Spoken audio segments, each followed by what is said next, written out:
இந்த அக்டோபர் மாதத்தில் கர்த்தர் நமக்கு கொடுக்குற வார்த்தை, தேவனுக்கு அஞ்சி அவருக்கு முன்பாக பயந்து இருக்கிறவர்கள் நன்றாக இருப்பார்கள். ஹல்லேலூயா. எத்தனை பேர் விசுவாசிக்கிறீங்க? ஆமென். இந்த மாதத்தில் கர்த்தர் நமக்கு கொடுத்த வாக்குத்தத்தத்தின்படியே கர்த்தர் நம்முடைய குடும்பத்தை நன்றாக இருக்க செய்வார். ஹல்லேலூயா. நம்முடைய பிள்ளைகளுடைய வாழ்க்கையில் கர்த்தர் நல்ல காரியங்களை, நன்மையான காரியங்களை செய்வார். ஹல்லேலூயா. ஆமென். ஆகவே நம்முடைய தனிப்பட்ட வாழ்க்கையில் நாம் நன்றாக இருக்கும்படியாக தேவன் அனுக்கிரகம் பண்ணுவாராக. ஆனால் அதற்கு முன்பதாக ஒரு கண்டிஷன் மாதிரி ஆண்டவர் சொல்லியிருக்கிறாரு. யார் நன்றாக இருப்பார்கள் என்று சொன்னால், தேவனுக்கு அஞ்சி அவருக்கு பயந்திருக்கிறவர்கள் தான் எப்படி இருப்பாங்களாம்? நன்றாக இருப்பார்கள். தேவனுக்கு பயப்படுகிறதுனா என்ன அப்படின்னு சொல்லி நம்ம பார்க்கும் பொழுது அநேக காரியங்களை நம்ம சொல்லலாம். தேவனுக்கு பயப்படுகிறதுனா என்ன அப்படின்னு சொல்லி அதில் குறிப்பாக ஒரே ஒரு விஷயத்தை இன்றைக்கு நம்ம தியானத்துக்கு ஆதாரமாக எடுத்துக்கொள்ள போகிறோம். கர்த்தருக்கு பயப்படுகிறது என்று சொன்னால் என்ன அப்படின்னு சொன்னால், நீதிமொழிகள் 8ஆம் அதிகாரம் 13ஆம் வசனத்தை யாராவது ஒரு வாசிக்கலாம். நீதிமொழிகள் 8:13. தீமையை வெறுப்பதே கர்த்தருக்கு பயப்படும் பயம். அல்லேலூயா. ஆமென். கர்த்தருக்கு பயப்படுகிறதுனா என்ன அப்படின்னு சொன்னால், தீமையை என்ன பண்ணணுமா? வெறுக்க வேண்டும். தீமையான காரியங்களை வெறுக்கிறது கர்த்தருக்கு பயப்படுகிற பயம். அதே நீதிமொழிகள் 16ஆம் அதிகாரம் 6ஆம் வசனத்தில் நீங்கள் வாசிக்கும் பொழுது, கர்த்தருக்கு பயப்படுகிறதினால் மனுஷர் தீமையை விட்டு என்ன பண்ணுவாங்களாம்? விலகுவார்கள். அல்லேலூயா. ஆமென். 14ஆம் அதிகாரத்தில் நீதிமொழிகள் 16ஆம் வசனம் சொல்லுகிறது, ஞானமுள்ளவன் பயந்து தீமைக்கு விலகுகிறான். அல்லேலூயா. ஆமென். அப்போ இந்த 3 வசனங்கள்லேருந்து ஒரு காரியம் தெரிகிறது. கர்த்தருக்கு பயப்படுகிறதுனா என்ன அப்படின்னு சொன்னால், தீமையை வெறுக்கிறதே கர்த்தருக்கு பயப்படுகிற பயம். அல்லேலூயா. ஆமென். அப்போ பாருங்கள், அந்த தீமையான காரியங்களை குறித்ததான வெறுப்பு யாருக்குள்ளே இருக்கிறதோ அவர்கள் கர்த்தருக்கு பயப்படுகிறவர்களாக இருக்கிறார்கள். இந்த வேதத்தில் அநேகர் கர்த்தருக்கு பயந்தவர்களை குறித்து நீங்கள் வாசிக்க முடியும். அதில் கர்த்தருக்கு பயந்தவன் என்று சொல்லி தேவனுடைய கரத்தில் நற்சாட்சி பெற்ற ஒரு மனிதன் இருக்கிறான். அவர் யார் அப்படின்னு சொன்னால், யோபு. யோபுவின் புஸ்தகத்தில் நீங்கள் வாசிக்கும் பொழுது 1ஆம் அதிகாரம் 1 வசனம் சொல்லுகிறது, தேவனுக்கு பயந்து பொல்லாப்புக்கு விலகுகிற மனுஷனாகிய யோபு. அல்லேலூயா. ஆமென். அடுத்தது பாருங்கள், கர்த்தர் சாத்தானை நோக்கி 8ஆம் வசனத்தில் சொல்லுகிறார், தேவனுக்கு பயந்து பொல்லாப்புக்கு விலகிறவனுமாகிய அவனை போல பூமியில் ஒருவனும் இல்லை என்று சொல்லி யோபுவை குறித்து ஆண்டவர் சொல்லுகிறார். ஆகவே தான் யோபு 28ஆம் அதிகாரம் 28ஆம் வசனத்தில் ஆண்டவர் மனுஷனை பார்த்து சொல்லுகிற ஒரு வார்த்தை என்ன அப்படின்னு சொன்னால், இதோ ஆண்டவருக்கு பயப்படுகிறதே ஞானம், பொல்லாப்பை விட்டு விலகுவதே புத்தி என்றார். அல்லேலூயா. ஆமென். அப்போ ஞானம் உள்ளவர்கள், புத்தி உள்ளவர்கள் கர்த்தருக்கு பயப்படுகிறத எப்படி அவர்கள் தங்களுடைய வாழ்க்கையில் நடைமுறைப்படுத்துவாங்க அப்படின்னு சொன்னால், பொல்லாப்பை விட்டு விலகுகிறதின் மூலமாய், தீமையான காரியங்களை வெறுக்கிறதின் மூலமாய் தேவனுக்கு பயப்படுகிற பயத்தை தங்களுடைய வாழ்க்கையில் அவர்கள் கடைபிடிக்கிறார்கள். அல்லேலூயா. ஆமென். ஆகவே தான் தெசலோனிக்கேயருக்கு பவுல் ஒரு ஆலோசனையாக சொல்லும்போது 1 தெசலோனிக்கேயர் 5ஆம் அதிகாரம் 22ஆம் வசனத்தில் அவர் சொல்லுகிறார், பொல்லாங்காய் தோன்றுகிற எல்லாவற்றையும் விட்டு என்ன பண்ணுங்க? விலகுங்கள். தீமையாய் தோன்றுகிற, பொல்லாங்காய் தோன்றுகிற எல்லா காரியங்களும் நீங்கள் என்ன பண்ணுங்க? விட்டு விலக. ஏன்னு சொன்னால் அதுதான் உண்மையான கர்த்தருக்கு பயப்படுகிற பயம். பாருங்க, நான் கர்த்தருக்கு பயப்படுகிறேன் என்று சொல்லிக்கொண்டே நம்ம பொல்லாப்பில் இருக்க முடியாது. தீமையான காரியங்களை செய்து கொண்டு இருக்கக்கூடாது. தீமையான காரியங்கள் மேலே ஒரு வெறுப்பு வர வேண்டும். அப்படி வெறுப்பு யாருக்கு வரும் அப்படி சொன்னால், உண்மையாய் நீங்கள் கர்த்தரை நீங்கள் பயத்தோடு கூட சேவித்தீர்கள் என்று சொன்னால், எந்த தீமையான காரியங்களுக்கோ பாவ பழக்கங்களுக்கோ நீங்கள் கடந்து செல்லாமல் அதன் மேலே ஒரு வெறுப்பை கர்த்தர் உங்களுக்கு கட்டளையிடுவார். அல்லேலூயா. ஆமென். ஆகவே இப்படி தீமையை வெறுக்கிறவர்கள் தான் கர்த்தருக்கு பயப்படுகிறார்கள் என்கிறத வேதத்திலிருந்து நம்ம அறிந்து கொள்கிறோம். ஆகவே இப்படி தீமையை வெறுத்து நம்ம கர்த்தருக்கு பயப்படும் போது நாம் எப்படி இருப்போம் அப்படின்னு சொன்னால், ஆண்டவர் தெளிவாக சொல்கிறார், அவர்கள் நன்றாக இருப்பார்கள். அல்லேலூயா.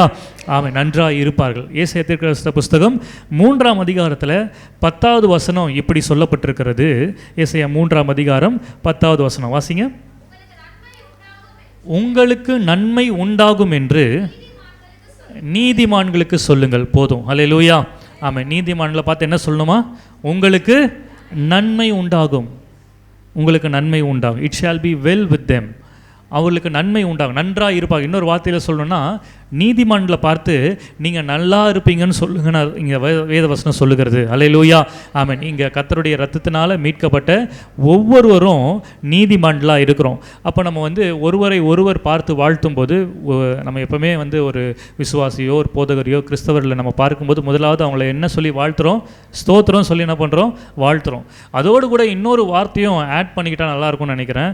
வசனம் சொல்லுகிறது போல நீதிமான்களை பார்க்கும்போது நீங்கள் அவங்கள பார்த்து என்ன சொல்லணுமா? உங்களுக்கு உங்களுக்கு நன்மை உண்டாகும், அல்லது நீங்கள் நன்றாக இருப்பீர்கள் சொல்லி நீதிமான்களை பார்த்து என்ன பண்ணணுமா சொல்ல வேண்டும். இது கர்த்தர் நமக்கு சொல்லுகிற ஒரு வார்த்தை. ஹல்லேலூயா, ஆமென். ஆகையினால இன்னையிலிருந்து ஒரு பழக்கத்தை, புது பழக்கத்தை நீங்கள் உண்டு பண்ணிக்கொள்ளுங்க. எப்பொழுதெல்லாம் நீங்கள் கிறிஸ்தவர்களை, உங்களுக்கு தெரிந்தவர்களை சபையில் நீங்கள் பார்க்குறீங்களோ அப்போல்லாம் ஸ்தோத்திரம் சொல்கிறதோடு நிறுத்திடாதீங்க. அவங்கள பார்த்து உங்களுக்கு நன்மை உண்டாகும், நீங்கள் நன்றாக இருப்பீர்கள்ன்ற ஒரு வார்த்தையும் நீங்கள் எக்ஸ்ட்ரா சேர்த்து சொன்னீங்கன்னா அந்த வார்த்தை நிச்சயமாய் அவருடைய வாழ்க்கையில் வந்து பலிக்கும். ஹல்லேலூயா, ஆமென். ஆகவே உங்களுக்கு நன்மை உண்டாகும் என்று சொல்லி நீதிமான்களுக்கு சொல்லுங்கன்னு சொல்லிட்டு அடுத்து சொல்கிறாரு, அவர்கள் தங்கள் கிரியைகளின் பலனை அனுபவிப்பார்கள். ஹல்லேலூயா, ஆமென். இந்த மாத கர்த்தர் நம்ம கொடுக்குற வார்த்தையில் நீங்கள் நன்றாக இருப்பீர்கள் சொல்லுகிறார். எப்படி நம்ம நன்றாக இருப்போம் அப்படின்னு சொன்னால், நம்முடைய கிரியையின் பலனை கர்த்தர் நமக்கு கொடுக்கிறதின் மூலமாக நாம் நன்றாக இருக்க போகிறோம். ஹல்லேலூயா, ஆமென். அதுதான் இன்றைக்கி நம்ம தியானிக்க போகிறோம். வேதம் முழுவதிலும் கர்த்தருக்கு பயந்தவர்கள் செய்த கிரியைகள் மூலமாய் எப்படி அவர்கள் நன்றாக இருந்தார்கள் என்கிறத ஒரு 3 பேருடைய சரித்திரத்திலிருந்து நம்ம சுருக்கமாக தியானித்து பிற்பாடு நம்ம ஜெபித்து கடந்து செல்லலாம்.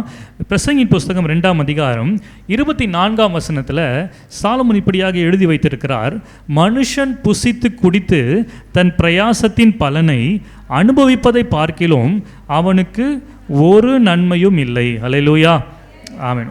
அவர் தன்னுடைய வாழ்க்கையில் கண்டுபிடிச்ச ஒரு காரியம் என்ன அப்படின்னு சொன்னால், ஒரு மனுஷனுடைய வாழ்க்கையில் எது நன்மை, நீங்கள் நன்றாக இருப்பீங்க, உங்களுக்கு நன்மை உண்டாகும் அப்படின்னு சொன்னால், ஒரு மனுஷனுடைய வாழ்க்கையில் எது நன்மை அப்படின்னு சொன்னால், அவர் சொல்கிறார், இந்த உலகத்திலே மிக சிறந்த ஞானியான ஒரு மனுஷன் கண்டுபிடிச்சது என்ன அப்படின்னு சொன்னால், ஒரு மனுஷன் டெய்லி நல்லா சாப்பிட்டு நல்லா குடித்து தன் பிரயாசத்தின் பலனை அனுபவிக்கிறத பார்க்கலும் ஒரு நன்மையும் இல்லை.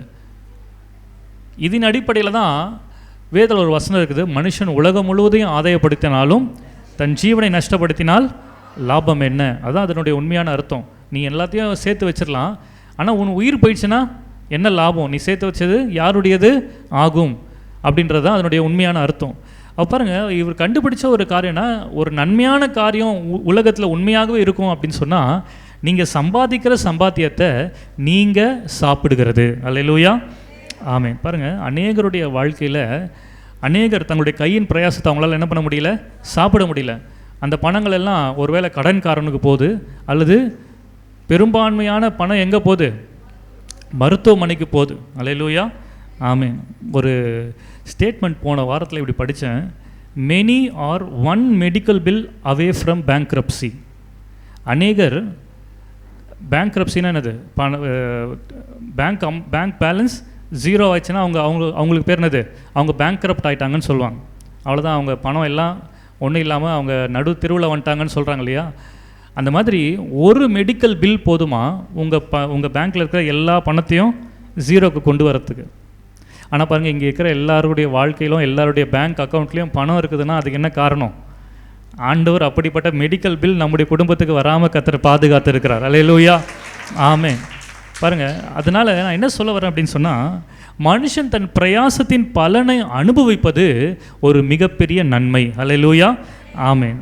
அதுதான் எரேமியா தீர்க்கதரிசன புஸ்தகம் 32ஆம் அதிகாரம் 19ஆம் வசனம் சொல்லுகிறது, அவனவனுடைய கிரியைகளின் பலனுக்கு தக்கதாக அளிக்கும்படி உம்முடைய கண்கள் மனுபுத்திரருடைய எல்லார் வழிகளின் மேலும் நோக்கமாய் இருக்கிறது. அல்லேலூயா, ஆமென். மனுபுத்திரருடைய கிரியைகளின்படி அவர்களுக்கு கொடுக்கும் பலன் கொடுக்கும்படியாக கர்த்தருடைய கண்கள் நம்ம மேலே நோக்கமாக இருக்குதான்.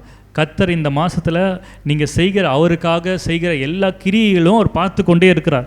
இதுவரைக்கும் அவருக்காக நீங்கள் செய்த கிரியையின் பலனை உங்களுக்கு கொடுத்து அதை நீங்கள் அனுபவிக்கும்படியான ஆசீர்வாதத்தை கொடுக்கறதின் மூலமாக இந்த மாதம் முழுவதும் நீங்கள் நன்றாக இருக்க போகிறீர்கள். எத்தனை பேர் விசுவாசிக்கிறீங்க?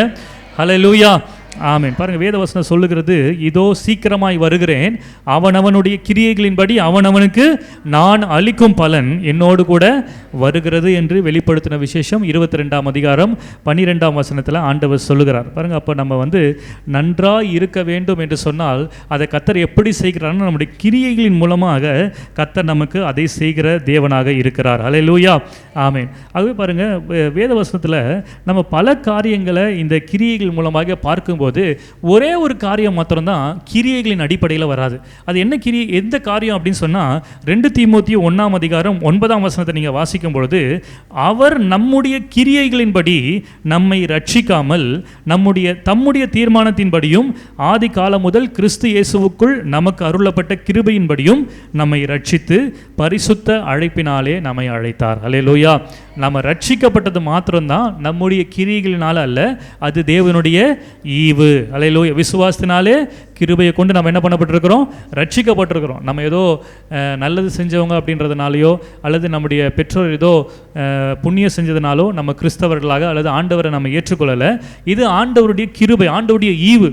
ஆனால் அதே வேளையில் இது கிரியைகளினால் உண்டானது அல்ல ரட்சிப்பு என்பது. ஆனால் கர்த்தர் இந்த உலகத்தில் நாம் நன்றாக இருக்க வேண்டும் என்று சொன்னால் நம்மை எப்படி நன்மையினால் நிரப்புகிறார் என்று சொன்னால் நம்முடைய கிரியைகளுக்கான பலனை கொடுத்து கர்த்தர் நம்மை நன்றாக இருக்க உதவி செய்கிறார். அல்லேலூயா. ஆமென். ஆகவே இந்த காலவேளையில் நான் சொன்னது போல வேதத்தில் ஒரு 3 மனிதர்களுடைய வாழ்க்கையை நம்ம பார்க்க போகிறோம். அவர்கள் எப்படி தேவனுக்கு பயந்தார்கள், என்ன கிரியை செய்தார்கள், அந்த கிரியை செய்ததன் மூலமாக எப்படி நன்றாக இருந்தார்கள் என்பதை நம்ம சுருக்கமாக வாசிக்கலாம். முதலாவது எடுத்து வாசிக்கலாம். சங்கீதங்களின் புஸ்தகம் 58 அதிகாரம், சங்கீதம் 58 அதிகாரம், 58 சங்கீதம் 11 வசனத்தை வாசிக்கலாம். 58 சங்கீதம் 11 வசனம். அப்பொழுது மெய்யாய் நீதிமானுக்கு பலன் உண்டென்றும் மெய்யாய் பூமியிலே நியாயம் செய்கிற தேவன் உண்டென்றும் மனுஷன் சொல்லுவான். அல்லேலூயா. ஆமென். இந்த சங்கீதத்தை எழுதினதான சங்கீதக்காரனாகிய தாவீது சொல்லுகிற ஒரு காரியம் என்ன அப்படின்னு சொன்னால், மெய்யாய் நீதிமானுக்கு பலன் உண்டென்று, மெய்யாய் பூமியிலே நியாயம் செய்கிற தேவன் ஒருவர் உண்டென்று மனுஷன் சொல்லுவான். அப்பொழுது சொல்லுவான் அப்படின்னு சொல்லி அவர் சொல்லியிருக்கிறார். அப்போ எப்பொழுது சொல்லுவான் அப்படின்னு சொன்னால் அந்த அதிகாரத்தினுடைய பின்னணியை நீங்கள் வாசிக்கும் பொழுது 3 வசனத்தில் இப்படி சொல்லப்பட்டிருக்கிறது. துன்மார்க்கர் கர்ப்பத்தில் உற்பவித்தது முதல் பேதலிக்கிறார்கள், தாயின் வயிற்றிலிருந்து பிறந்தது முதல் பொய் சொல்லி வழி தப்பி போகிறார்கள்.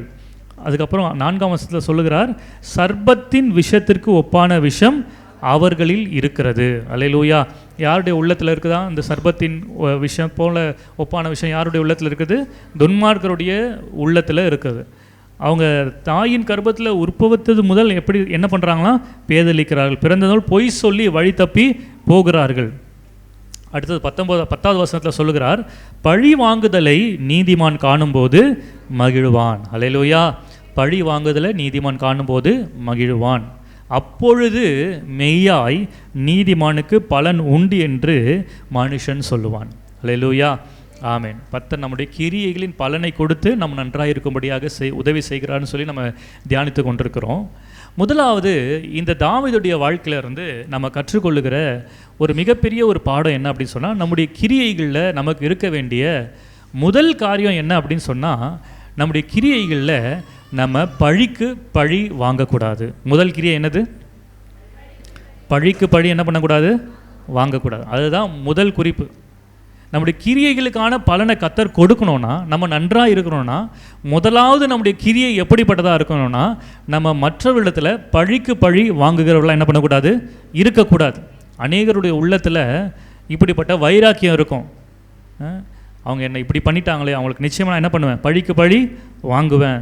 இப்படிப்பட்ட ஒரு எண்ணத்தோடு இருந்தவன் தான் யார்? ஏசா. நிச்சயமாக ஒரு நாள் வரும், என்னுடைய தகப்பன் மரிப்பார், அப்பொழுது மீண்டும் என்னுடைய சகோதரன் நான் என்ன பண்ணுவேன்? காண்பேன். அப்பொழுது நிச்சயமாக அவனை நான் என்ன பண்ணுவேன்? கொலை செய்வேன் அப்படின்னு சொல்லி அவனை பழிக்கு பழி வாங்கணும். ஏன் பழிக்கு பழி வாங்கணும்? அவனுடைய ஆசீர்வாதத்தெல்லாம் இந்த யாக்கோபு திருடி கொண்டதுனால அவனை பழிக்கு பழி வாங்கணும்னு சொல்லி ஒரு உக்கரத்தோடு அவன் இருந்தான். ஆனால் பிற்காலங்களில் கர்த்தர் அவர்கள் சமாதானம் வாங்கும்படியாக தேவன் உதவி செய்தார். அல்லேலூயா. ஆமென். அதுபோல் பாருங்கள், நம்முடைய வாழ்க்கையில் அநேகருடைய வாழ்க்கையில் சில நேரங்களில் ஏதோ ஒரு காரியத்தில் ஏதோ ஒரு சூழ்நிலையில் நம்முடைய இருதயத்துக்குள்ளே அந்த எண்ணங்க இருக்கும், இப்படி நம்மளை பண்ணிட்டாங்களே, நிச்சயமாக இவங்களை என்ன பண்ணணும்? பழிக்கு பழி வாங்கணும் அப்படின்னு நம்ம ஒருவேளை நம்ம பழிக்கு பழி வாங்கணும்னு நம்ம நினைக்கலனா கூட நம்ம ஜோம் பண்ணுவோம். ஆண்டவரே அவங்களை என்ன பண்ணுங்கள்? பழிக்கு நான் பண்ண போகிறது இல்லை ஆண்டவரே, நீங்கள் என்ன பண்ணுங்கள்? அவங்கள சந்திங்க அப்படின்னு சொல்லி என்ன பண்ணுவோம்? நம்ம ஜோம் பண்ணுவோம். அந்த சந்திங்கன்னு சொல்லி ஜோம் பண்ணுறதுல உள்ளுக்குள்ளே ஒரு செல்ஃபிஷான ஒரு எண்ணம் இருக்கும். நம்மளால தான் பண்ண முடியல, பண்ண தப்புன்னு வேறு ஆண்டவர் சொல்லிட்டாரு, நம்ம போட்டு தள்ளினா தானே தப்பு, ஆண்டவர் என்ன பண்ணிட்டோம்? போட்டு தள்ளிட்டோம் அப்படின்ற ஒரு எண்ணத்தோடு கூட நம்ம அப்படி ஜெபம் பண்ணுவோம். ஆனால் வசனமும் அப்படி தான் சொல்லுது. ஆண்டவர் என்ன சொல்கிறார் அப்படின்னு சொன்னால், பழி வாங்குதல் எனக்குரியது அப்படின்னு ரோமர் 12:19 சொல்கிறார். ஆனால் அப்படிப்பட்ட பழி வாங்குதல் எப்படின்னா, நம்ம சொல்லி ஆண்டவர் செய்கிறதில்ல, ஆண்டவராகவே முன் வந்து செய்கிறது. அல்லேலூயா. ஆனால் யாருக்கு அப்படி ஆண்டவராகவே முன் வந்து செய்கிறாருன்னா, யார் ஒருவர் உள்ளத்தில் உண்மையாகவே பாதிக்கப்பட்டிருந்து அவங்க ஆண்டவரே அவங்க இப்படி தவறு செஞ்சிட்டாங்க, எனக்கு விரோதமாக செஞ்சிட்டாங்க, ஆனால் அவங்கள பழிக்கு பழி வாங்காதீங்கப்பா, அவர்களையும் ஆசீர்வதிங்கன்னு மற்றவர்களை ஆசீர்வதிக்கிற எண்ணத்தை உடையவர்களாக இருக்கிறார்களோ அவர்களுக்காக தான் கர்த்தர் முன்னின்று அவர் பதில் செய்வேன் என்று சொல்லி வாக்கு கொடுக்கிறார். அல்லேலூயா. ஆமீன். இந்த உதாரணமாக இந்த தாவீதுடைய வாழ்க்கையை பாருங்கள். 1 சாமுவேல் 24ஆம் அதிகாரத்தில் 4ஆம் வசனத்திலிருந்து நான் ஒரு சில வசனங்களை வாசிக்கிறேன். 1 சாமுவேல் 24ஆம் அதிகாரம் 4ஆம் வசனம்.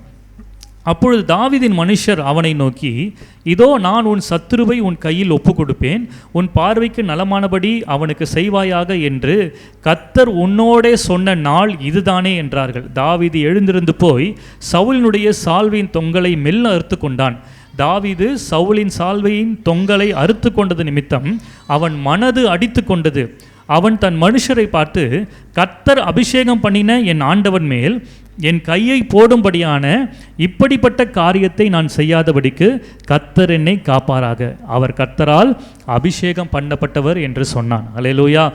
பாருங்க, தாவீதுக்கு சவுல் எத்தனையோ காரியங்களை அவனுக்கு விரோதமாக செஞ்சான். அவன் பொய் பிடித்திருக்கும் போது அவனை கொண்டு வந்து தம்புருவோ இசைக்கருவிகளை வாசிக்கும் பொழுது அவனை சுவத்தோடு வச்சு கொத்தும்படியாக, கொலை செய்யும்படியாக அவனை நோக்கி என்ன பண்ணுவான், அம்பை எய்து அவனை கொலை செய்யணும்னு எத்தனையோ முறை முயற்சி செய்திருக்கிறான். ஆனாலும் கர்த்தர் அந்த இடத்துலலாம் தாவீதை கர்த்தர் தப்புவித்தார். ஆனால் இப்பொழுது தாவீதோடு கூட இருக்கிற மனுஷர்கள் இப்பொழுது அந்த இடத்துல நைட்டு சவுல் தூங்கிட்டு இருக்கிறாரு, கரெக்டான டைமு. கர்த்தர் வேறு ஆல்ரெடி உங்களுக்கு வாக்கு கொடுத்துருக்கிறார், என்னென்னு, நான் உன் சத்துருவை உன் கையில் ஒப்பு கொடுப்பேன்னு வாக்கு கொடுத்துருக்கார், இந்த நாள் தான் கரெக்டான டைமில் வந்திருக்கிறோம் அப்படின்னு சொல்லி அவன் கூட இருந்த மனுஷங்களாம் அவனை உசுப்பேற்றி விடுறாங்க. அவனும் அங்கே போயிட்டு அவங்க போன பிற்பாடு அவனுக்குள்ளே ஒரு எண்ணம் இருக்குது, என்ன தான் அவர் எனக்கு விரோதமாக காரியங்களை செஞ்சாலும் நான் என்ன பண்ணக்கூடாது, அவருக்கு பழிக்கு பழி என்ன பண்ணக்கூடாது, வாங்கக்கூடாது அப்படின்ற எண்ணம் அவனுக்குள்ளே இருந்ததுனால அவனுடைய சால்வின் ஓரத்தை தான் அவன் கட் பண்ணிட்டு வந்தான். ஆனால் அதுக்கே வசனம் சொல்லுது, அதை கட் பண்ண நிமித்தமாக அவனுடைய இருதயம் என்ன பண்ணிச்சான், அவனுக்குள்ளே அடித்து கொண்டது. ஏன்னா கர்த்தர் அபிஷேகம் பண்ணினவர் மேலே நான் என் கையை என்ன பண்ணக்கூடாது, போடக்கூடாது அப்படின்னு சொல்லக்கூடிய ஒரு எண்ணம் அவனுக்குள்ளே இருந்தது. நான் பழிக்கு பழி வாங்கக்கூடாது அவனுக்கு விரோதம், ஏன்னா அவர் கர்த்தரால் அபிஷேகம் பண்ணப்பட்ட ஒரு மனிதன் என்கிற ஒரு எண்ணம் அவனை குறித்ததான ஒரு நல்ல எண்ணம் அவனுக்கு இருந்ததுனால பாருங்கள் இப்படியாக அவன் சொல்லுகிறான். ஆனால் பிற்காலத்தில் என்ன நடந்ததுன்னா 26ஆம் அதிகாரத்தில் 23ஆம் வசனத்தில் இப்பொழுது சவுல் அவன் செய்த இந்த காரியத்தை நிமித்தம் தாவீதை பார்த்து சொல்கிற விஷயத்தை பாருங்கள். கர்த்தர் அவனுக்கு அவனவன் நீதிக்கும் உண்மைக்கும் தக்கதாக பலன் அளிப்பாராக. இன்று கர்த்தர் உம்மை என் கையில் ஒப்பு கொடுத்திருந்தோம், கர்த்தர் அபிஷேகம் பண்ணினவர் மேல் என் கையை நீட்ட மனதில்லாதிருந்தேன். பாருங்க, தாவீது சொல்கிறான் சவுலை பார்த்து, அன்னைக்கு நிச்சயமாக கர்த்தர் உண்மை என் கையில் ஒப்பு கொடுத்துருந்தாலும் எனக்கு ஒரு நம்பிக்கை இருக்காது. என்ன நம்பிக்கைன்னா, கர்த்தர் ஒவ்வொருவருக்கும் அவனுடைய நீதிக்கும் உண்மைக்கும் தக்கதாக பலன் அளிப்பார். அல்லேலூயா. ஆமென். அவர் பலன் அளிக்கிறவர் என்கிறத நான் அறிந்திருக்கிறதுனால தான் உங்களுக்கு நான் பழிக்கு பழி வாங்காமல் அன்றைக்கி நான் உங்கள் உயிரை என்ன பண்ண தப்புவித்தேன் என்று சொல்லி அவன் சொல்லுகிறான். அல்லேலூயா. ஆமென். பிற்காலத்தில் என்ன நடந்தது, 2 சாமுவேல் புஸ்தகத்தில் 22ஆம் அதிகாரத்தில் முதல் வசனத்தை நீங்கள் வாசிக்கும் பொழுது, கர்த்தர் தாவீதை அவனுடைய எல்லா சத்துருக்களின் கைக்கும் சவுலின் கைக்கும் நீங்களாக்கி விடுவித்த போது அவன் கர்த்தருக்கு முன்பாக பாடின பாடல்ல இப்படி சொல்லுகிறான். 48ஆம் வசனத்தில், அவர் எனக்காக பழிக்கு பழி வாங்கி ஜனங்களை எனக்கு கீழ்ப்படுத்துகிற தேவனானவர், அவரே என் சத்துருக்களுக்கு என்னை விலக்கி விடுவிக்கிறவர், எனக்கு விரோதமாய் எழும்புகிறவர்கள் மேல் என்னை உயர்த்தி கொடுமையான மனுஷனுக்கு என்னை தப்புவித்தார். அல்லேலூயா. சத்தமா சொல்லுங்க, அல்லேலூயா. ஆமென். பாருங்கள், இந்த தாவீது செய்த காரியம் பாருங்கள், அவனுக்கு விரோதமாக எத்தனையோ பொல்லாப்பான காரியங்களை இந்த சவுல் செய்திருந்தாலும் அவன் பழிக்கு பழி வாங்காதபடிக்கு அவனுடைய இருதயத்துக்குள்ளே அவனு மேலே ஒரு ஒரு ஒரு ரெஸ்பெக்ட் வச்சுருந்தான், ஒரு மரியாதை வைத்திருந்தது நிமித்தமாக. என்ன மரியாதைனா, தேவன் அபிஷேகம் பண்ணின மனிதன் இவன், ஆகினால நான் இவனை என்ன பண்ணக்கூடாது, பழிக்கு பழி வாங்கக்கூடாது அப்படின்னு சொல்லக்கூடிய ஒரு எண்ணம் அவனுக்குள்ளே இருந்ததுனால அவன் அப்படியே விட்டுட்டான். ஆனால் பிற்காலத்தில் அவன் சொல்கிறான், கர்த்தர் என்னையும் என்னுடைய பிள்ளைகளையும் என்னுடைய குடும்பத்தையும் சத்ருவின் கைக்கும் சவுலின் கைக்கும் நீங்களாக்கி விடுவித்து எனக்காக அவர் பழிக்கு பழி வாங்கினார். ஹல்லேலூயா, ஆமென். பாருங்கள், இந்த காலவெளியில் அதனால் என்ன நடந்தது அவன் சொல்கிறான் அப்படின்னு சொன்னால், கர்த்தர் என்னை எனக்கு விரோதமாக எழும்புகிறவர்கள் மேல் என்னை என்ன பண்ணாராம்? உயர்த்தி வைத்தார். இந்த மாதம் கர்த்தர் உங்களை நீங்கள் நன்றாக இருப்பீங்க அப்படின்னு சொன்னால், உங்களுக்கு நன்மையான காரியங்களை செய்வேன் அப்படின்னு சொன்னால், அதில் முதலாவது ஆசீர்வாதம் என்னென்னா, கர்த்தர் உங்களுக்கு விரோதமாக எழும்புகிறவர்கள் முன்பதாக உங்களை உயர்த்தி வைப்பார். ஹல்லேலூயா. ஆனால் எப்பொழுது அதை செய்வார்னா, கர்த்தர் நம்முடைய கிரியைகளுக்கான பலனை கொடுக்கிறவர் என்று சொல்லி தியானித்து கொண்டிருக்கிறோம். நம்முடைய கிரியைகளை அவர் கண்ணோக்கி பார்த்து கொண்டிருக்கிறார்.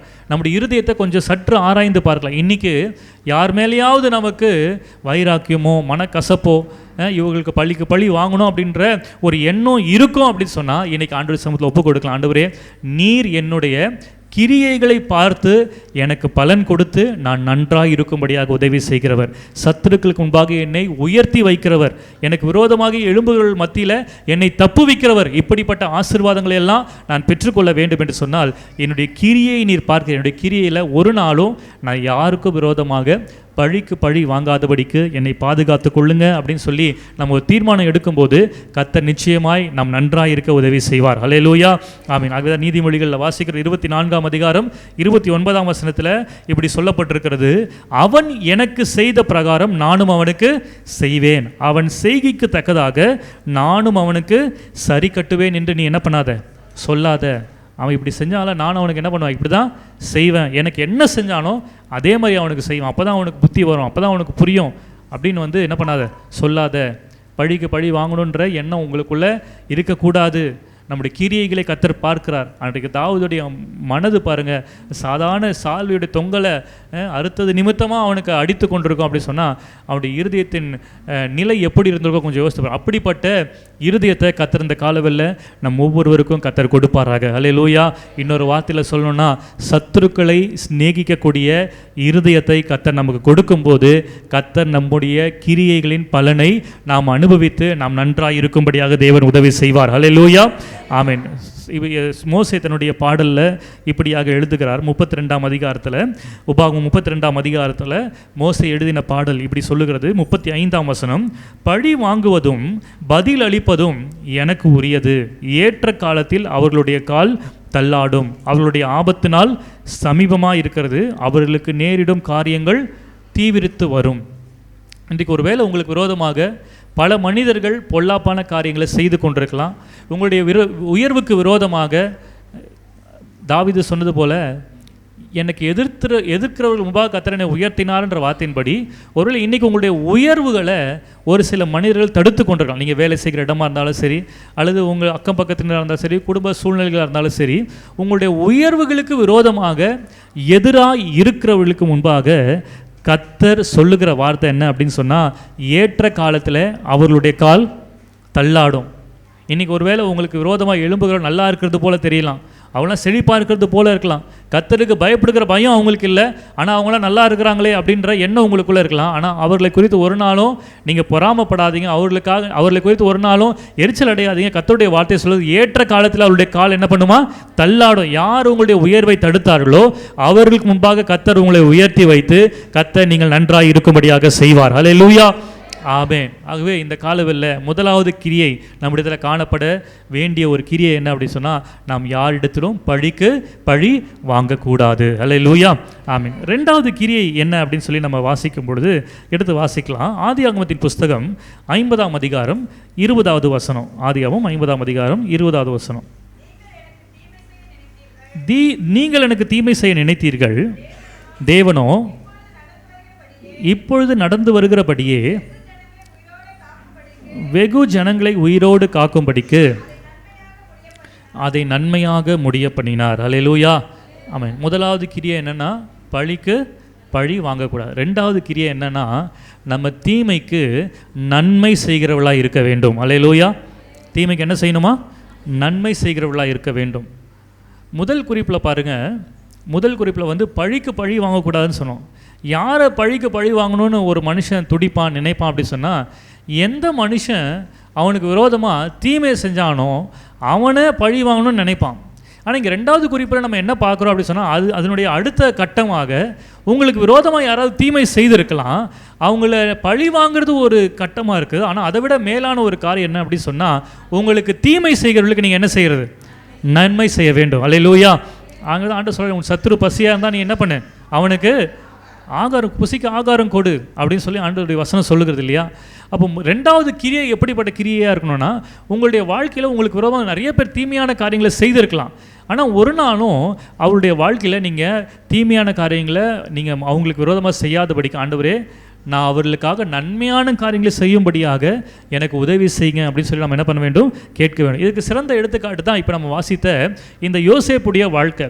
இந்த யோசேப்பு தேவனுக்கு பயப்படுகிற மனுஷன். முதலாவதும் பாருங்கள், இந்த தாவீது எதனால அவன் பழிக்கு பழி வாங்கலைன்னா, அவன் தேவனுக்கு பயந்ததுனால தான். அவனுக்கு தேவன் பயந்ததுனால தான் கர்த்தரால் அபிஷேகம் பண்ணப்பட்ட மனுஷமே நான் என்ன பண்ண மாட்டேன், கை போட மாட்டேன்னு சொன்னான். அதே போல் இங்கே பாருங்கள், இந்த தாவீதும் இந்த யோசேப்பும் அவன் கர்த்தருக்கு பயந்ததுனால தான் அவன் சொல்கிறான், நீங்கள் எனக்கு தீமை செய்ய நினைச்சாலும் கர்த்தர் அதை நன்மையாய் முடிய பண்ணினார். அவனுக்கு தீமை செய்த அதே சகோதரருடைய வாழ்க்கையில் நன்மையான காரியங்களும் பிற்காலத்தில் அவன் செய்தான். அல்லேலூயா. ஆமென். பாருங்க, உதாரணமாக 45ஆம் அதிகாரத்தில், அதே ஆதியாகமம் 45ஆம் அதிகாரத்தில் 5ஆம் வசனத்தை அவர் சொல்லுகிறார், என்னை இவ்விடத்தில் வரும்படி விற்று போட்டதினால் நீங்கள் சஞ்சலப்பட வேண்டாம், இது உங்களுக்கு விசலமாய் இருக்கவும் வேண்டாம், ஜீவரட்சணை செய்யும்படிக்கு தேவன் என்னை உங்களுக்கு முன்னே என்ன பண்ணினாராம், அனுப்பினார் என்று சொல்லுகிறான். அல்லேலூயா. ஆமேன். அதனால தான் பாருங்கள், தேவனுக்கு அவன் பயந்ததுனால தான் தன்னுடைய சகோதரர்களுக்கும் அவன் தீமைக்கு தீமை செய்யாமல் நன்மையை செய்தான், அவர்களுக்கு ஜீவ ரட்சணையை செஞ்சான். அவர்களோ அவன் ஜீவனை எடுக்கும்படியாக அவனை குழியில் போட்டு சாகடிக்கணும்னு ட்ரை பண்ணாங்க. ஆனால் எந்த சகோதரர்கள் அவன் ஜீவனை எடுக்க ட்ரை பண்ணாங்களோ அதே சகோதரர்களுக்கு கடைசி காலத்தில் ஜீவரட்சணை செய்யும்படியாக தீமையை நன்மையினாலே யோசேப்பு வென்றான். அல்லேலூயா. ஆமீன். ஆதியாகமம் 39ஆம் அதிகாரத்தில் அவனுக்குள்ளே இருந்த கர்த்தருக்கு பயப்படுகிற பயத்தை நம்ம பார்க்க முடியும். 9ஆம் வசனம் 39:9 சொல்லுகிறார், இந்த வீட்டில் என்னிலும் பெரியவன் இல்லை, நீ அவருடைய மனைவியாக இருக்கிறபடினால் உன்னை தவிர வேறொன்றையும் அவர் எனக்கு விலக்கி வைக்கவில்லை. இப்படி இருக்க நான் இத்தனை பெரிய பொல்லாங்குக்கு உடன்பட்டு தேவனுக்கு விரோதமாய் பாவம் செய்வது எப்படி? பாருங்க, கர்த்தருக்கு பயப்படுகிற பயம் இந்த யோசேப்புக்குள்ளே இருந்தது. அவனுக்கு பயப்படுகிற பயத்தை எப்படி அவன் தன்னுடைய கிரியைகளில் காண்பித்தான்னா, நம்ம ஆரம்பத்திலே பார்த்தோம், எது கர்த்தருக்கு பயப்படுகிற பயம்னா தீமையை விட்டு விலகுவதே கர்த்தருக்கு பயப்படுமா. இங்கே பெரிய பொல்லாப்பான காரியத்தை செய்கிறதுக்கு அவனுக்கு ஆப்பர்ச்சுனிட்டி, சந்தர்ப்பம் கொடுக்கப்படுகிறது. ஆனாலும் அந்த காரியத்திலேருந்து அவன் விலகி இருந்தான். அது மாத்திரமல்ல, தன்னுடைய கிரியைகள் அதை எப்படி காண்பித்தான் அப்படின்னு சொன்னால், எந்த சகோதரர்கள் அவனுக்கு விரோதமாக தீமையை செய்தார்களோ அவர்களுடைய வாழ்க்கையில் கர்த்தர் அவன் நன்மையான காரியங்களை செய்யும்படியாக உதவி செய்தார். அல்லேலூயா. ஆமீன். மாத்திரமல்ல, அவன் போன இடங்களெல்லாம் அவனுக்கு மனிதர்கள் தீமையை தான் செஞ்சாங்க. எந்தெந்த இடத்துலலாம் அவன் போனான் அங்கெல்லாம் தீமையை தான் செஞ்சாங்க. ஆனால் அங்கெல்லாம் அவர்களுக்கு அவன் நன்மையான காரியங்களை செஞ்சான். உதாரணமாக அவன் சிறைச்சாலையில் இருக்கும்போது என்ன நடந்தது சங்கீதத்தில் நம்ம வாசிக்கிறோம். சங்கீதம் 105ஆம் சங்கீதம் 18-19 வசனங்கள் நீங்கள் வாசிக்கும் பொழுது, யோசேப்புடைய கால்களை விலங்கு போட்டு ஒடுக்கினார்களாம், அவன் பிராணன் இரும்பில் அடைப்பட்டிருந்தது, கர்த்தருடைய வார்த்தை வசனம் அவனை புடமிட்டது. 3 காரியங்கள் சொல்லப்பட்டிருக்குது. அவன் கால்களை விலங்கு போட்டு ஒடுக்கினார்கள், 2வது அவனுடைய ஜீவன் பிராணன் இரும்பில் அடைப்பட்டிருந்தது, 3வதாக கர்த்தருடைய வசனம் அவனை என்ன பண்ணுச்சு, புடமிட்டது. நம்ம ஒரு வசனத்தில் இப்படி வாசிக்கிறோம், அந்த சிறைச்சாலை தலைவனுடைய கண்களில் தயவு கிடைச்சதுனால அங்கே இருக்கிற எல்லாருக்கும் அவனை அதிகாரியாக வச்சான் அப்படின்னு சொல்லி வசனம் வாசிக்கிறதுனால நம்ம நினச்சிக்கிறோம், ஓகே அப்போ யோசேப்பு சிறைச்சாலையில் ஜாலியாக தான் இருந்திருக்கிறார் அப்படின்னு. ஆனால் இங்கே வசனம் என்ன சொல்லுதுன்னா, அவன் சிறைச்சாலையில் என்னதான் அங்கே அதிகாரிகள் கண்ணில் தயவு கிடைத்திருந்தாலும் அவன் எதை அனுபவித்தானா, அந்த இடத்துல அவன் கால்களை விலங்கு போட்டு என்ன பண்ணாங்களாம், ஒடுக்கினார்கள். மாத்திரமல்ல, அவனுடைய பிராணன் இரும்பில் அடைப்பட்டிருந்ததுன்னா என்ன அர்த்தம், ஆயுள் கைதி, வாழ்நாளெல்லாம் அங்கேயே தான் இருக்கணும். அவனுக்கு மரண தண்டனைன்றதை விட ஆயுள் தண்டனை, அவன் செத்தா அந்த ஜெயிலுக்குள்ளே தான் என்ன பண்ணணும், சாகணும். அது மாத்திரம் இல்லாதபடிக்கு கர்த்தருடைய வசனம் வேறு அவனை என்ன பண்ணிச்சான், புடமிட்டு கொண்டது. சோதனையின் மேலே இந்த சோதனையாக சில காரியங்கள் அவனிடத்தில் வந்து கொண்டது. ஆனால் இப்படிப்பட்ட சூழ்நிலை இருக்கும்போது தான் அவனுக்கு தீமையான காரியங்கள் நடந்து கொண்டிருக்கிற வேளையில் தான் ராஜ அரண்மனையிலேருந்து 2 பேர் வராங்க, 2 அதிகாரிகள் வராங்க. பாருங்கள், இந்த தீமையான காரியங்கள் தனக்குள்ளே நடந்து கொண்டிருந்தாலும் அவன் மற்றவங்களுடைய முகத்தை பார்த்து உங்கள் முகம் ஏன் வாடி போயிருக்குதுன்னு சொல்லி மற்றவர்களை விசாரிக்கிறதுக்கு அவன் அக்கறை உள்ளவனாக இருந்தான். அல்லேலூயா, ஆமென். பாருங்கள், ஆல்ரெடி நம்மளே இங்கே காலில் செயின் போட்டு கட்டி வச்சுருக்கான், நடக்கிறதுக்கு கூட வாய்ப்பு இல்லை. அப்படி நம்ம போய் எங்கே மற்றவங்கள துக்கம் விசாரிக்கிறது அப்படி அவன் என்ன பண்ணல, ஒடுங்கு போயிடல. அநேக நேரங்கள் நம்ம அப்படி தான் பண்ணுறோம்.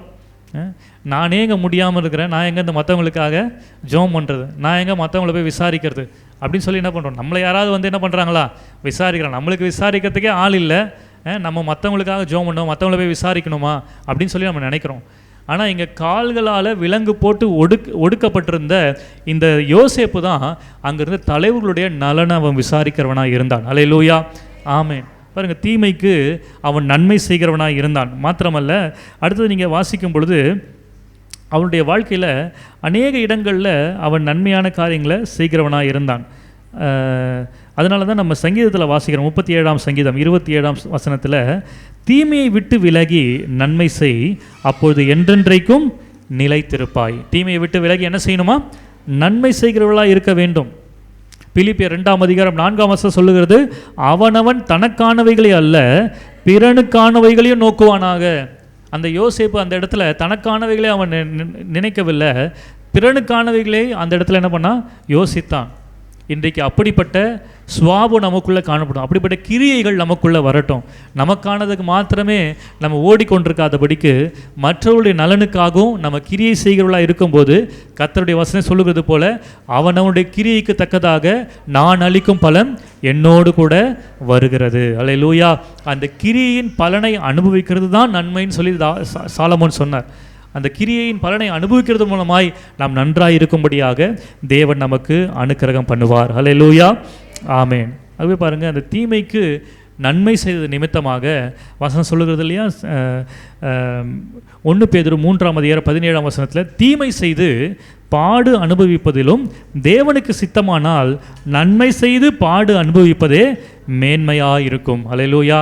அநேக நேரத்தில் ஒரு பழமொழி கூட இருக்குது, உதவி செய்ய போய் உபத்திரவத்தில் முடிஞ்சிருச்சு அப்படின்னு சொல்லி சொல்லுவாங்க. அதுபோல் நிறைய நேரங்களில் தீமை செய்கிறவங்களுக்கு நம்ம உதவி செய்யறதுன்றது ஒரு லேசான காரியம் இல்லை. அப்படி செய்கிறதுனால சில நேரங்களில் நம்ம வாழ்க்கையில் பாடுகள் அனுபவிக்கலாம், பிரச்சனைகள் வரலாம். ஆனால் அதனுடைய முடிவை கர்த்தர் மகிமையாய் மாற்றுவார். அல்லேலூயா, ஆமென். சங்கீதத்தில் 37ஆம் சங்கீதம் 6ஆம் வசனத்தில் சொல்லுகிறார், உன் நீதியை வெளிச்சத்தை போலவும் உன் நியாயத்தை பட்ட பகலை போலவும் விளங்க பண்ணுவேன். உன் மேலே தீமையான காரியங்களை செய்து உன்னை ஒருவேளை மற்றவர்கள் முன்பாக ஒரு தீமையான மனிதனை போல அவங்க காண்பித்திருக்கலாம். ஆனால் நம்முடைய வாழ்க்கையில் தீமை செய்தவர்களுக்கு நன்மை செய்யும் போது கர்த்தருடைய வசனம் சொல்லுகிறது, உன்னுடைய நீதியை நான் வெளிச்சத்தை போல ஆக்குவேன், உன்னுடைய நியாயத்தை நான் பட்டப்பகலை போல விளங்க பண்ணுவேன். அல்லேலூயா, ஆமென். இந்த காலவெல்ல இந்த கிரியை நம்முடைய வாழ்க்கையில் உண்டாகட்டும், உருவாகட்டும். நம்முடைய வாழ்க்கையில் யாரெல்லாம் நமக்கு விரோதமாக தீமை செய்கிறார்களோ கூடுமான வரைக்கும் அவர்களுக்கு நம்ம நன்மை செய்ய கற்றுக்கொள்ளும் போது கர்த்தர் நிச்சயமாய் அதனுடைய கிரியின் பலனை நம்ம அனுபவித்து நாம் நன்றாக இருக்கும்படியாக தேவன் நமக்கு அனுக்கிரகம் பண்ணுவார். அல்லேலூயா, ஆமென். கடைசியாக ஒரு மனிதனுக்கு ஒரு சம்பவத்தை நம்ம வாசிக்கலாம்.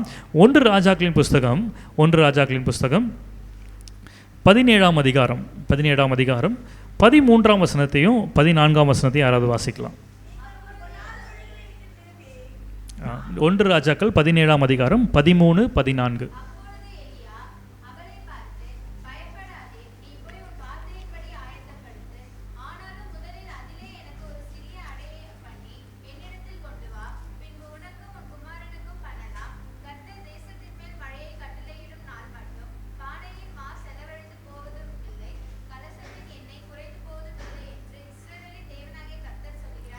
ஆமென். Hallelujah, amen. Praise the Lord. இந்த காலவில் நம்ம 2 குறிப்புகளை பார்த்துருக்கோம். முதலாவது கிரியை என்னென்னா, நம்ம பழிக்கு பழி வாங்கக்கூடாது. 2வது தீமைக்கு நன்மை செய்கிறவர்களாக இருக்கணும். 3வது ஒரு கிரியை இருக்கிறது. அது என்ன அப்படின்னு சொன்னால், உதாரத்துவமாய் கொடுக்கிற ஒரு கிரியை. அல்லேலூயா. என்னது? உதாரத்துவமாய் கொடுக்கிற ஒரு கிரியை. உன் கிரியைக்கேற்ற பலன் உண்டு அப்படின்னு சொல்லி ஆண்டவர் சொல்கிறாருன்னா, இதுக்கு முன்பதாக நம்ம தியானித்த 2 காரியங்களும் நம்ம தனிப்பட்ட வாழ்க்கையில் இருந்தாலும் இந்த 3வது காரியமும் மிக முக்கியமான ஒரு காரியம். பாருங்கள், கர்த்தர் நாம் நன்றாக இருக்க வேண்டும் என்று சொல்லி ஆசைப்படுகிறவர், விரும்புகிறவர். ஆனால் கர்த்தர் யாரை ஆசீர்வதிக்கிறார்னா, உதார குணமுள்ள ஆத்துமா செழிக்கும். நம்ம நன்றாக இருக்கணும், நம்ம செழிப்பாக இருக்கணும்னா நம்ம எப்படிப்பட்டவர்களாக இருக்கணுமா? உதார குணமுள்ளவர்களாக இருக்கணும். பாருங்கள், இங்கே சாரிபாத் விதவினுடைய கதையை தான் இந்த இடத்துல நம்ம வாசித்தோம். இந்த சாரிபாத் விதவினிடத்தில் இந்த எலியா தீர்க்கதரிசி இப்படியாக அவர் சொல்லுகிறார். எலியாவை பார்த்து உன் வார்த்தையின்படி செய். என்ன செய்ய சொல்கிறாரு? எங்களுக்கு வேறு காசு இல்லை, எதுவும் இல்லை, கொஞ்சோண்டு அப்பமும் கொஞ்சோண்டு எண்ணெயும் இருக்குது, மாவும் கொஞ்சோண்டு எண்ணெயும் இருக்குது, அதை சாப்பிட்டு நானும் என் பிள்ளையும் செத்து போகிறோம் அப்படின்னு சொன்னான். அதுக்கு தான் அவன் சொல்கிறான், உன் வார்த்தையின்படியே நீ என்ன பண்ணு, செய்ய, பயப்படாத, நீ போய் உன் வார்த்தையின்படி ஆயத்தப்படுத்த, ஆனாலும் முதல் அதிலே எனக்கு ஒரு சிறிய அடையை பண்ணி என்னிடத்தில் கொண்டு வா அப்படின்னு சொல்கிறார். ஹல்லேலூயா, ஆமென். பாருங்கள், இந்த சாரிபாத் விதவை தேவனுடைய மனுஷனுடைய வார்த்தைக்கு அவள் செவி கொடுக்கிறவளாய் இருந்தாள். ஹல்லேலூயா, ஆமென். தீர்க்கதரிசிகளை நம்புங்கள், அப்பொழுது சித்தி பெறுவீர்கள். கர்த்தருடைய ஊழியக்காரர்களுடைய வார்த்தையை நம்ம மதிக்கிறதுனால அது எதற்கு சமம் அப்படி சொன்னால் தேவனை கனப்படுத்துவதற்கு அது சமமாக இருக்கிறது. ஹல்லேலூயா, சத்தமாக சொல்லுங்கள் ஹல்லேலூயா, ஆமென். லூக்கா எழுதின சுவிசேஷத்தில் ஆண்டவராகிய இயேசு கிறிஸ்து சொல்கிறார் பாருங்கள். லூக்கா 10ஆம் அதிகாரம் 16ஆம் வசனத்தை யாராவது வாசிக்கலாம். லூக்கா 10ஆம் அதிகாரம், லூக்கா 10:16. சீஷரை நோக்கி, உங்களுக்கு செவி கொடுக்கிறவன் எனக்கு செவி கொடுக்கிறான், உங்களை அசட்டை பண்ணுகிறவன் என்னை அசட்டை பண்ணுகிறான். ஹல்லேலூயா. பாருங்கள், ஆண்டவர் சொல்கிறார் சீஷரை பார்த்து, உங்களுக்கு செவி கொடுக்கிறவன் எனக்கு செவி கொடுக்கிறான். அப்போ ஊழியக்காரருடைய வார்த்தைக்கு செவி கொடுக்கறதுனா என்ன அர்த்தம்னா, தேவனுடைய வார்த்தைக்கே செவி கொடுக்கறதுக்கு சமம். ஹல்லேலூயா, ஆமென். அப்போ ஊழியக்காரருடைய வார்த்தைக்கு உண்மையோடு கூட பக்தியோடு கூட நம்ம செவி சாய்ப்போம் அப்படி சொன்னால் இன்டைரக்டாக நம்ம ஆண்டவருடைய வார்த்தைக்கு செவி கொடுக்கறதாக அர்த்தம். ஆகவே தான் பாருங்கள், இங்கே எலியா தீர்க்கதரிசி அவன் சொன்ன வார்த்தைக்கு அந்த விதவை அப்படியே பயந்து கீழ்ப்படிந்தாள். ஹல்லேலூயா. தன்னுடைய இல்லாமையின் மத்தியிலும் தனக்கு உண்டான எல்லாவற்றையும் அவள் தேவனுடைய பாதத்தில் வைத்தாள், தீர்க்கதரிசியுடைய பாதத்தில் வைத்தாள். பாருங்கள், அவன் சொன்னான், முதல்ல அதில் எனக்கு ஒரு சிறிய அடைய எண்ணத்தில் பண்ணி கொண்டு வா அப்படின்னு சொல்கிறார். இன்றைக்கு நம்முடைய முதல் தரமான அத்தனை ஆசீர்வாதங்களையும் தேவனுக்கு நம்ம உதாரத்துவமாய் கொடுக்கும்போது கர்த்தர் நிச்சயமாய் அதற்குண்டான ஆசீர்வாதங்களை நமக்கு கொடுக்க உண்மை உள்ளவராக இருக்கிறார். இப்படி அவள் கிரியை செய்த நிமித்தமாக அவள் எப்படி நன்றாய் இருந்தாள் என்று சொன்னால், அதே அதிகாரத்தில் நம்ம வாசிக்கிறோம். 1 ராஜாக்கள் 17ஆம் அதிகாரத்தில் 14ஆம் வசனம் சொல்லுகிறது, கர்த்தர் தேசத்தின் மேல் மழையை கட்டளையிடும் நாள் மட்டும் பானையின் மா செலவழிந்து போவதும் இல்லை, கலசத்தின் எண்ணெய் குறைந்து போவதும் இல்லை என்று இஸ்ரவேலின் தேவனாகிய கர்த்தர் சொல்லுகிறார் என்றார். அதே மாதிரி அவள் போய் எலியாவின் சொற்படி செய்தால் அவளும் இவனும் அவள் வீட்டார் அநேக நாள் சாப்பிட்டார்கள். ஹல்லேலூயா, ஆமென். பாருங்கள், கர்த்தர் எலியாவை கொண்ட சொன்ன வார்த்தையின்படியே பானையிலே மா செலவழிந்து போகவும் இல்லை, கலசத்தின் எண்ணெய் குறைந்து போகவும் இல்லை. பிற்பாடு இன்னொரு காலகட்டத்தில் அவங்க வாழ்க்கையில் இன்னொரு அற்புதத்தையும் கர்த்தர் செய்தார். என்ன அப்படி சொன்னால், 17ஆம் அதிகாரத்தில் 21ஆம் வசனத்தில் அவளுடைய மகன் இறந்து போகிறான். 17ஆம் அதிகாரம் 21ஆம் வசனம், அந்த பிள்ளையின் மேலே எலியா மறுபடியும் மீண்டும் 3 முறை முகங்குப்புற விழுந்து, என் தேவனாகிய கர்த்தாவே, இந்த பிள்ளையின் ஆத்துமா இவனுக்குள்ள திரும்பி வர பண்ணும் என்று கர்த்தரை நோக்கி விண்ணப்பம் பண்ணினான். கர்த்தர் எலியாவின் சத்தத்தை கேட்டார். பிள்ளையினுடைய ஆத்துமா அவனுக்குள் திரும்பி வந்தது, அவன் பிழைத்தான். ஹல்லேலூயா, சத்தமாக சொல்லுங்க ஹல்லேலூயா, ஆமென். பாருங்கள், இந்த சம்பவத்தில் ஒரு காரியத்தை புரிந்து கொள்ள முடிகிறது. அவங்க ஆக்சுவலாக என்ன சொன்னாங்க அப்படின்னு சொன்னால், எங்ககிட்ட வேறு எதுவுமே இல்லை, இதை சாப்பிட்டு நாங்கள் என்ன பண்ண போகிறோம், சாக போகிறோம் அப்படின்னு சொன்னாங்க. இதை சாப்பிட்டு சாக போகிறோம் அப்படின்னு சொன்னாங்க.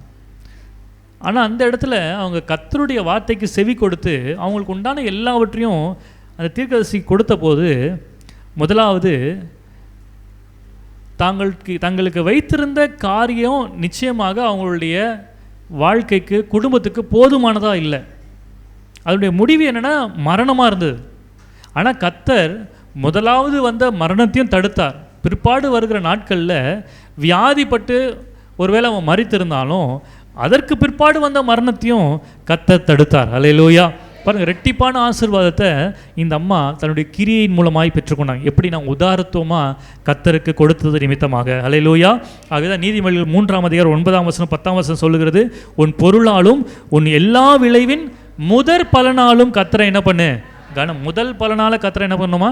கனம் பண்ண வேண்டும். அப்பொழுது உன் களஞ்சியங்கள் பூரணமாய் நிரம்பும், உன் ஆலைகளில் திராட்சரசம் புரண்டு ஓடும். கலாத்தியர் 6:9 வாசிக்கிறோம், நன்மை செய்கிறதுல சோர்ந்து போகாமல் இருப்போமாக, நாம் தளர்ந்து போகாது இருந்தால் ஏற்ற காலத்திலே அறுப்போம் என்று சொல்லப்பட்டிருக்கிறது. அல்லேலூயா, ஆமென். எபிரேயர் 6:10. எபிரேயர் 6:10.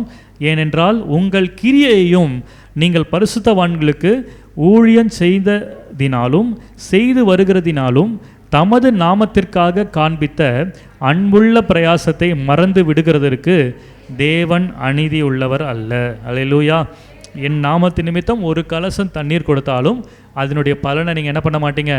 அடையாமற் போவது இல்லை. அல்லேலூயா, ஆமென். நிச்சயமாக கர்த்தர் அவருடைய நாமத்துக்காக நம்ம உதாரணத்துவமாய் கொடுத்து கர்த்தருடைய ஊழியத்தை நம்ம தாங்கும்போது கர்த்தர் நிச்சயமாய் அதற்குண்டான பிரதிபலனை நம்முடைய வாழ்க்கையில் கொடுப்பார் என்கிறதுல சந்தேகமே இல்லை. அல்லேலூயா, ஆமென். பாருங்கள், அநேக கிரியைகளை நம்ம செய்யலாம். கர்த்தருக்காக எவ்வளோ கிரியைகளை செய்யலாம். ஒருவேளை என்னால் பணத்தை கொடுத்து நான் கர்த்தருடைய ஊழியத்தை தாங்க முடியாது அப்படின்னு சொல்லலாம். உங்களுடைய உடல் உழைப்பை கொடுத்து நீங்கள் என்ன பண்ணலாம்? கர்த்தருடைய ஊழியத்தை தாங்கலாம். உதாரணமாக இப்போ அறிவு பகுதியில் சொன்னாங்க, ஒவ்வொரு வாரமும் சாப்பாடு போடுறதுனால சாப்பாடெலாம் சாப்பிட்டு முடிச்ச அப்புறம் அந்த பாத்திரம் கழுவுறது கூட ஏதோ பாஸ்டம்மா சொல்கிறாங்கன்னு கழுவக்கூடாது. இங்கே வசனம் என்ன சொல்லுதுன்னா, நீங்கள் அவருடைய நாமத்துக்காக காண்பிக்கிற அன்பின் பிரயாசம் அது. அல்லேலூயா. யாரோ சொல்கிறாங்கன்னு பண்ணுறதில்ல, நமக்காக தோணணும். பாருங்கள், இதெல்லாம் கண்டுக்க கூட மாட்டோம். நம்ம இதெல்லாம் பண்ணால் நம்மளுக்கு கிரியைக்கு பலன் கொடுக்க போகிறாரான்னு நம்ம யோசித்து கூட பார்த்துருக்க மாட்டோம். பாத்திரங்கள்னு ஆண்டவர் ஆஸ்வதிப்பாரா? இது என்னடா கதையாக இருக்குது அப்படின்னு கூட நம்ம யோசிக்கலாம் இல்லையா? ஆனால் அவருடைய நாமத்துக்காக நம்ம காண்பிக்கிற சின்ன சின்ன அன்பின் பிரயாசத்தையும் மறந்து விடுகிறதுக்கு தேவன் அநீதி உள்ளவர் அல்ல. அல்லேலூயா, ஆமென். இப்போ செட்டியார் சபையில் ஒரு சிஸ்டர் இருக்கிறாங்க. அவங்க சமீபமாக தான் ஒரு 2-3 ஆண்டுகளாக தான் அவங்க ஆண்டோடைய ஆலயத்துக்கு கொண்டிருக்கிறாங்க. அவங்களுடைய கணவர் ரட்சிக்கப்படாதவர். ஆனால் கர்த்தர் இவங்களை ரட்சித்து ஆலயத்துக்கு கொண்டு வந்திருக்கிறார். இந்த முழு உலகத்திலேயே என்னை ஃபாதர்னு கூப்பிட ஒரே ஆள் அவங்க தான். அவங்க ஆர்சி பேக்ரவுண்ட் நினைக்கிறவங்க. ஆமாம், அவங்க ஆர்சி பேக்ரவுண்டு. என்னை பாஸ்டர்னு கூடுவாங்க. என்னென்னு கூடுவாங்க? ஃபாதர்னு தான் கூடுவாங்க என்ன. அவங்க ஒவ்வொரு நாள் ஆண்டவர் அவங்களுக்கு கனவுல சொன்னாராம், இந்த மாதிரி செட்டியார் இருக்கிற சபையை மேலே கட்டுறது போல் எனக்கு ஆண்டவர் தரிசனம் கொடுத்தார் அப்படின்னு சொல்லி அவங்க சொன்னாங்க. அன்னிலேருந்து ஒவ்வொரு வாரமும் சபை முடிந்ததும் கட்டிட காணிக்கை அப்படின்னு சொல்லிட்டு ஒரு 500 ரூபாய் எனக்கு என்ன பண்ணிட்டு போவாங்க? கொடுத்துட்டு போவாங்க. இன்றைக்கி வரைக்கும் நான் கணக்கு போட்டு பார்த்தேன், கிட்டத்தட்ட அது ஒரு 12,500 ரூபாய் என்ன பண்ணியிருக்குது? வந்திருக்குது. இன்னும் நான் கட்டிட வேலைலாம் ஆரம்பிக்கல, எதுவும் அதை பற்றி இது கூட பேச்சு கூட ஆரம்பிக்கல. ஆனால் கர்த்தர் அவங்களுக்கு எதோ தரிசனத்தில் காமிச்சான்னு சொல்லி அவங்களுக்குள்ள ஒரு பிரயாசம், சரி நம்ம இதுக்காக என்ன பண்ணணும்? ஒரு காணிக்கையை கொடுக்கணும். இன்னும் ஒரு சில மாதங்களுக்கு முன்பதாக சர்ச்சில் அங்கே பின்னாடி வால் கிளாக் உடஞ்சி போயிருந்தது. இப்போ கூட அது கரெக்ட் டைம் இல்லை. என்ன டைம் அது? அதுதான் கரெக்ட் டைம் நினைக்கிறேன். இங்கே இருக்கிறது தான். இது கூட ஒரு 2 நிமிஷம் ஃபாஸ்ட்டு தான். ஒவ்வொரு வாரமும் நானும் பார்ப்பேன், அது உடஞ்சி தான் இருக்குது. சரியான டைம் என்ன பண்ணல, காமிக்கிறது இல்லை. அவங்க பின்னாடி உட்காடுறாங்க, கரெக்டாக அவங்க என்ன பண்ணுறாங்க, அதை நோட் பண்ணாங்க. அடுத்த வாரமே பாஸ்டர் இந்த மாதிரி இங்கே கிளாக் உடஞ்சிருக்குது, நீங்கள் என்ன பண்ணுங்கள், ஒரு புது கிளாக்கை வாங்கி போடுங்க, அதுக்கு ஒரு காணிக்கை. அப்புறம் இன்னும் கொஞ்ச நாள் கழித்து இந்த பாஸ்டருக்கு பின்னாடி அந்த ஃபேன் ஓடும்போது சவுண்டு கேட்டுக்கிட்டே இருக்குது, ஒழுங்காக ஓட மாட்டேங்குது, அதை மாற்றி இன்னொரு புது ஃபேன் வாங்க, அதுக்கு ஒரு காணிக்கை. இப்படி தன்னால் இயன்ற மட்டும் அவங்க தங்களால் முடிந்த காணிக்கைகளை கொடுத்து இந்த ஊழியத்தை தாங்கிட்டு வந்தாங்க. ஒவ்வொரு முறையும் இதனால் கர்த்தர் எனக்கு ஏதோ ஒரு அற்புதம் செய்தான்னு சாட்சி சொல்லிட்டு தான் இருப்பாங்க. முந்தா நேற்று அவங்க எனக்கு ஒரு மெசேஜ் வாட்ஸ்அப்பில் அனுப்பியிருந்தாங்க. அவங்க கணவர் ஒரு ட்ராவல்ஸ் வச்சு நடத்துகிறார். அவங்க எப்பவுமே கார் தான் வாங்குவாங்க, நிறைய கார்ஸ் அவங்க வச்சுருக்கிறாங்க. கார் வாங்கி அவங்க அந்த ட்ராவல்ஸில் யூஸ் பண்ணுறாங்க.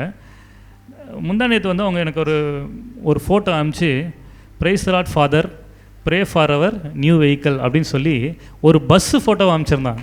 ஹல்லேலூயா. பெரிய ஒரு டூரிஸ்ட் பஸ்ஸு. அதுக்கு முந்தின வாரம் தான் அவங்க சாட்சி சொல்லிட்டும் போனாங்க, நான் சர்ச்சில் பார்க்குறேன், யாரும் சீக்கிரம் வரதில்லை, தயவுசெய்து சீக்கிரம் வாங்க, போன வாரம் நான் ஒரு கனவு பார்த்தேன். அங்கே வாசலில் கனவில் தரிசனத்தில் ஆண்டவர் காமிச்சார். நான் இங்கே ஆராதிச்சுட்டு இருக்கும்போது வாசலில் வந்து ஒரு தேவதூதன் வந்து ஒரு புக்கை வச்சுட்டு உட்காந்துட்டு இருக்கிறாரு. அவர் வந்து யாரெல்லாம் எத்தனை மணிக்கு வரீங்கன்றதை நோட் பண்ணிட்டு இருக்கிறாரு அப்படின்றத நான் தரிசனத்தில் பார்த்தேன். அதனால் சீக்கிரம் அவங்க கரெக்டாக சீக்கிரம் வந்துடுவாங்க. எவ்வளோ சீக்கிரம் வருவாங்கன்னா எங்கள் சர்ச்சு வந்து 8 மணிக்கு தான் ஆரம்பிது. 7:30 மணின்னு சொல்லியிருந்தோம். அது அப்படியே போய் கடைசியில் இப்போ 8 மணியாக ஃபிக்ஸ் பண்ணியிருக்கிறோம். 8 மணிக்கு ஆரம்பிக்கும். ஆனால் வந்து ஒரு நாள் வந்து கீபோர்டு என் வீட்டில் இருந்ததுனால சரி காலையிலே போய் கீபோர்டு சர்ச்சில் வச்சுட்டு வந்துடலான்னு சொல்லிட்டு 6:30 மணிக்கெலாம் நான் வந்து சர்ச்சுக்கு போய் கீபோர்டு வச்சுட்டு வரலான்னு போனேன்.